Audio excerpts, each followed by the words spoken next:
This is Gabrielle Denman, and this will be the introduction for our consultation project. So this is a consultation for Willow Preschool, which is an inclusive preschool that serves approximately 100 students that are enrolled in regular education and 150 students that are enrolled in special education, and all are aged from 3 to 5 years old and spread out over 24 classrooms. So students at the preschool are frequently engaging in tantrums, grabbing toys from peers, and aggression towards peers during playtimes. The intervention we will implement is functional communication training, also known as FCT, through a picture exchange communication system, also known as PECS, with an I want the visual strip and corresponding icons. We will collect data on frequency of tantrums, aggression, and independent mans, with the intervention's goal being to decrease tantrum and aggression frequency and increase independent mans. Functional communication training is heavily backed by research. According to Duran and Moskowitz, functional communication training is a strategy used widely in the behavioral realm to reduce problem behavior developed in the 1980s, replacing prior unethical interventions. FCT has been found to be successful in the reduction of problem behavior, and in this classroom there are tantrums, so we decided to replace those tantrums with functional communication by using PECS, which is Picture Exchange Communication System. Cooties and colleagues has done research, and it has been found that PECS, which is Picture Exchange Communication System training, it's been found that it increases the adaptive behaviors like communication, patience, play, and social interactions. Many children with autism have problem behaviors like tantrum, aggression, and self-injurious behavior. So it's important to find an intervention that replaces those problem behaviors and replaces them with more acceptable behaviors. Because functional communication training in PECS is so heavily backed by this research, that's why we chose to use functional communication training, but to go dig a little deeper, we used PECS to replace those tantrum behaviors that they're seeing in the preschool classroom. So before we go into the implementation of these visuals, it's important that we go over the visuals as well as the prompt levels. So starting with the universal visual material, it is a visual strip that says, I want the accommodated with pictures. And this can be adapted for multiple levels of communication. So a verbal learner might use I want blank. A more advanced verbal user might use I want the blank, whereas someone that uses a PECS board can take the icon required to complete this level of communication and Velcro it to the end of the visual. Moving on to the PECS. PECS standing for Picture Exchange Communication System. Here are some of the possible setups for a PECS board. The first setup is just one icon. It's blank. It kind of stands for a general of all icons that could be used for a learner just beginning with PECS. All they would need to do is take the blank icon and give it to the instructor or put it on the strip, and that would be them communicating for the item. Whereas two icons, the learner would have to differentiate between which icon they want to apply to the toy that they're asking for, place that on, and then the same goes with the array of four icons. They would choose between those to ask for the item they want.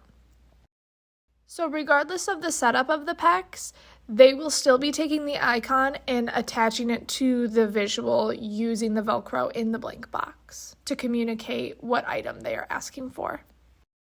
So for this intervention, we will be using step-by-step prompting, least to most hierarchy. So all that means is that it gives the learner the most opportunity to do something entirely by themselves.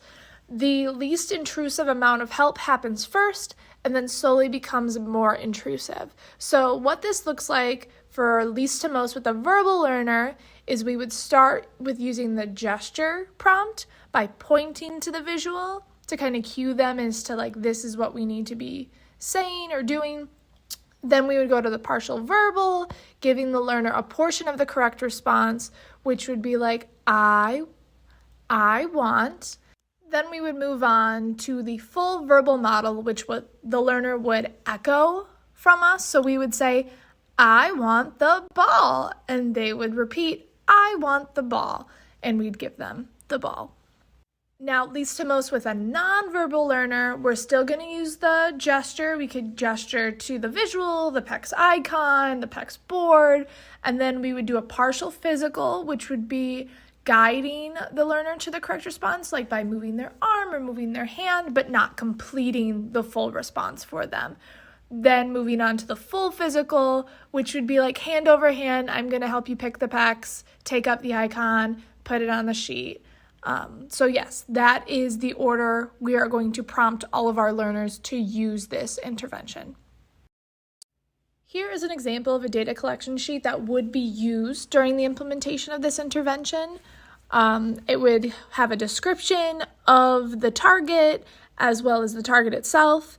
They would write down the classroom activity and the classroom that they are in, and every trial would be an instance in which they asked for a turn or an opportunity occurred to ask for a turn. You would mark plus if they got it by themselves or minus if they needed any additional help to get to the point where they could ask for a turn. For data collection involving behaviors, we are tracking two behaviors, tantruming and aggression, and we are tracking both with frequency due to the amount of volunteers, teachers, RBTs that we have available to us.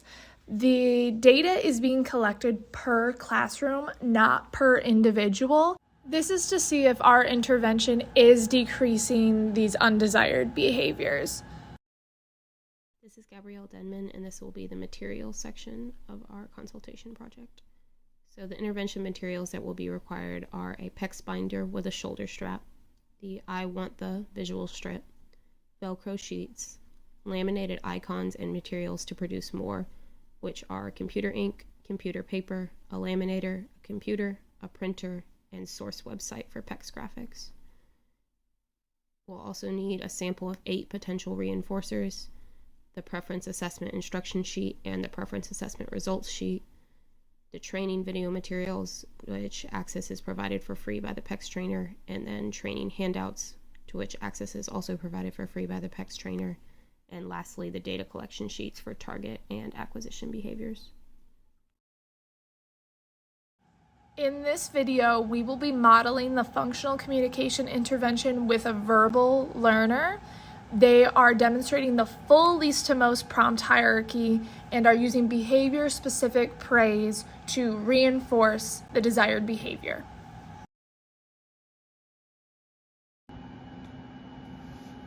Oh, what do you want?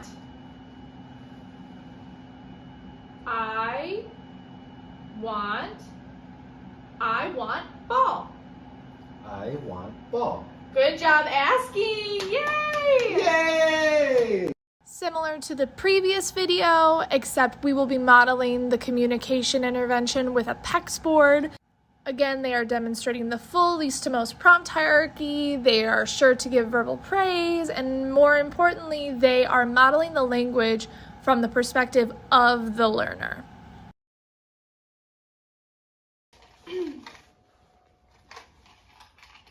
What do you want?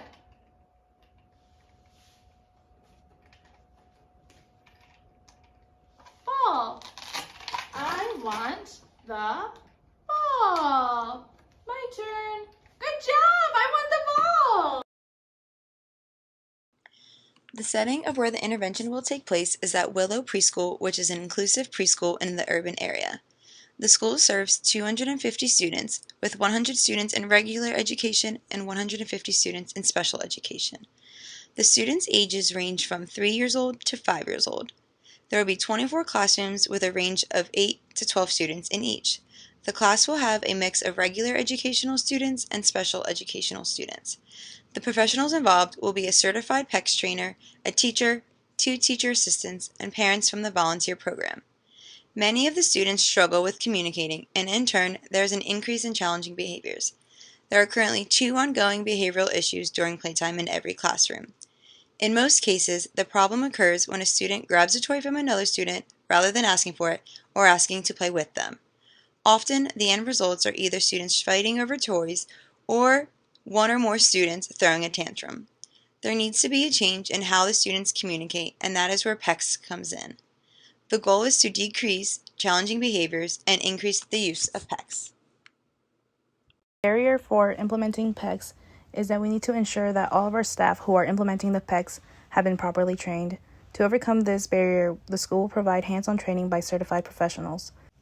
Other barriers are ensuring that each student is receiving the functional communication method that is appropriate for their communication skills. Some other barriers are that some students may see using PECS as too much of a response effort. PECS can also be easily destroyed or lost, so new ones will have to be made, and this can be time consuming. Another barrier is that with the use of PECS, it does limit the students to what words they have available to them. So this can also limit their language vocabulary and grammar, and this mainly affects students who are nonverbal and PECS are their only form of communication. So what are PECS and how will we use them to address the problem? PECS is a behavior-based intervention that teaches the students how to use a visual graphic symbol to communicate with others. PECS will also be used to be an alternative response to address the communication issues that nonverbal preschools are having. Utilizing PECS are giving nonverbal students a voice to communicate what they need. Students with autism will be taught how to give a picture symbol of a preferred item to another partner in exchange for the actual item. Not being able to communicate their basic wants and needs could possibly lead to challenging behaviors as they become frustrated. So the goal is to decrease challenging behaviors and for the students to be able to generalize PECS across multiple settings. The way PECS will be implemented in our school is we will have all of our staff who are directly teaching the preschoolers receive training on PECS before the school year starts. They will have to demonstrate that they know how to implement PECS correctly and they understand the importance of functional communication training. To ensure that all of our staff members have a complete understanding on how to implement PECS, they will model these situations out with a colleague. There will also be guides provided to the staff on how to implement the PECS. They will also be provided with a reinforcer sampling sheet. This will help them identify what might be motivating for the learner. At Willow Preschool, there are 24 classrooms that will consist of a combination of regular education students and special education students, and it will not exceed having more than 12 students in a classroom. The students will attend school from 8:30 a.m. to 12:30 p.m., Monday through Friday. At Willow Preschool, we do have the opportunity for volunteers to come in. Parents do come in to volunteer and assist when needed. The student-to-adult ratio is going to be 1:3. Having this ratio will help us be able to focus on the individual when implementing PECS. All staff members will receive hands-on training to facilitate the use of PECS. They will be trained on special education policies and procedures, and some of our volunteers who come in will benefit our students as they have backgrounds in ABA. PECS will be available to all of our preschoolers at Willow and will best run in Tier 2, which is a target instruction on implementation of PECS, and in Tier 3, which is individualized instruction. These two tiers are the most beneficial as proper implementation of PECS is required. The overall population is broken down into 40% in Tier 1, 40% in Tier 2, and 20% in Tier 3. Installation phase. Funds for training and materials will be provided from fund grants and donations. International will be implemented by the teachers, assistant teachers, speech therapists, with also assistance of parent volunteers. School staff and volunteers will buy and craft all the materials needed for implementation. PCBAs and school administration will develop school-wide implementation plan. Depending on the number of students in the classroom participating in the intervention, one or multiple teams will be placed in each classroom. Each team will have their own materials and will be assigned one or multiple students. There will be 6 phases to the intervention, and the advancement to the next phase depends on the student's progress. Data will be collected on target behaviors and skills through each phase of the implementation in order to record progress and determine if the transition to the next phase is needed. If data shows that a student reached his goals for the next phase, then BCBA will recommend the advancements to the next phase. If it's determined that some of the students are not reaching their goals, then multiple steps will be taken to determine reasons for such results. These steps can include checking if preferred items need to be changed, is the correct level of prompting or physical assistance used, does the learner need to address skills acquired in a previous phase, is the intervention being used with fidelity, and if team members need additional training. Materials will be sourced from Amazon, Staples, Walmart, or any other online or any other type of store. Each learner will need their own communication device, whether it be strip or a binder. Depending on the learner's communication skills, one learner may need more or less graphics than the other. Parents will be provided with videos and manuals, so intervention can be used at home as well. Family members are highly encouraged to utilize intervention at home and in the community to encourage children to make use of them more and increase their communication skills. Parents of students who will benefit from the intervention volunteer to participate in the intervention to the best of their abilities. Parents who were able to volunteer to participate in the implementation of the intervention itself. Meetings will be held with all of the parents of the students who will be receiving the intervention to familiarize them with the intervention and encourage utilization at home as well. Parents will be provided with brochures and have access to video training on how to implement the intervention. Final implementation tips. Considering that the lack of ability to communicate is causing problem behaviors in the school, such as grunting, fighting over toys, tantruming, then implementation should have multiple positive effects. First of all, it should help students to communicate more effectively, and with that, there should be less problem behaviors that occur due to poor communication skills among peers. Since the binder is easy to travel with, this should increase the learner's potential to generalize across multiple settings. Next, by hiring certified trainers and having BCBA certified in implementing the intervention, all of the staff and volunteers should be able to implement the intervention in an effective manner. Additionally, training parents on or providing them with online videos and printed handouts with instructions on how intervention works, they should be able to keep the consistency of communication through PACS at home as well. Important part of the intervention will be data collection and analysis, which should both provide cues on when to transition to the next phase of the intervention.